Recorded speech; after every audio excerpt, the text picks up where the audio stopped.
Offer, Walton fridge কিনে পেতে পারেন 20 লক্ষ টাকা, রয়েছে কোটি কোটি টাকার নিশ্চিত উপহার।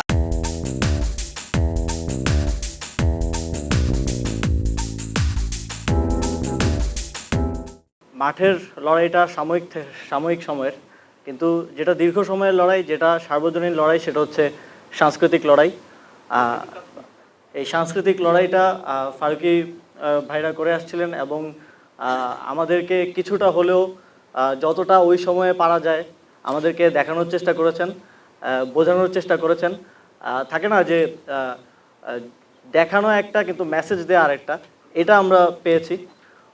আশা করি 840ও 420-র মতোই সবার মধ্যে সাড়া জাগাবে এবং আমাদের আগামীর যেই সাংস্কৃতিক লড়াই, সার্বজনীন যে লড়াই, সেই লড়াইতে ফারুকী ভাই আরও অবদান রাখবেন। প্রথমেই এই 840-র পরিচালক, নির্মাতা এবং প্রযোজক সহ এই শিল্পকর্মটির সাথে যার সংশ্লিষ্ট সকলকেই শুভকামনা জানাচ্ছি, অভিনন্দন জানাচ্ছি। তো আজকে মূলত এটা দেখতেই আসা, তো কিন্তু হয়তো আমার এখানে কথা বলার কথা না, কিন্তু এখন যে কোনো জায়গায় গেলে তো আমরা তো এখন সরকারি লোক হয়ে গেছি, তো প্রোটোকল অনুসারে নাকি কথা বলতে হবে, তো ফারুকী ভাই বললেন আর কি।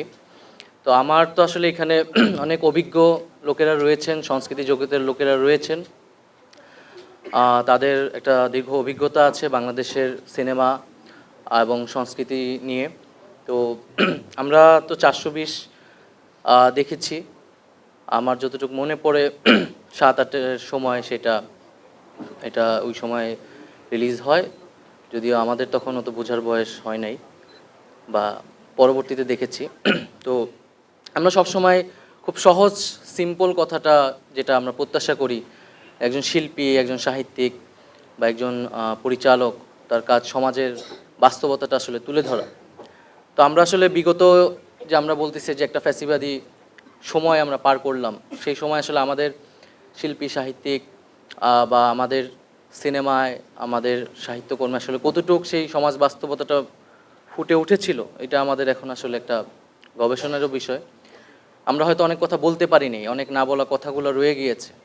তো এখন আমাদের সময় সেই কথাগুলো ফুটিয়ে তোলা।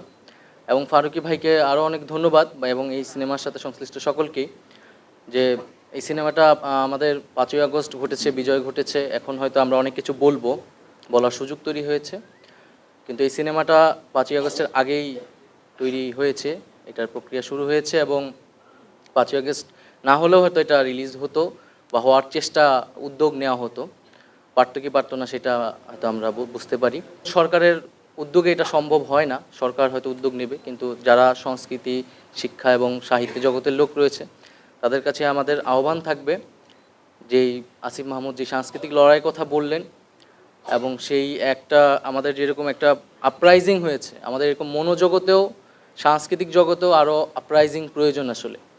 বাংলাদেশকে নতুন করে ভাবনা এবং নতুন মানুষের মানসিক গঠনটা তৈরি করা, কারণ আমরা একটা ট্রমার মধ্য দিয়ে কিন্তু এখনও আছে পুরা আমাদের দেশ, আমরা এখনও আসলে সেই ভয়াল দিনগুলো ভুলতে পারি না। তো সেই জায়গা থেকে এই ধরনের সাংস্কৃতিক কার্যক্রম আরও বেশি হোক। আরেকটি বিষয় তার পাশাপাশি যে আমাদের দেশীয় শিল্প, আমাদের হচ্ছে সিনেমা বিকশিত হবে, এটাই আমাদের প্রত্যাশা, এটাই আমরা মনে করি যে এই ধরনের কাজগুলো অনুপ্রেরণা তৈরি করবে। এলো খবরের কাগজ, নিখাদ, নির্ভীক, নিরপেক্ষ।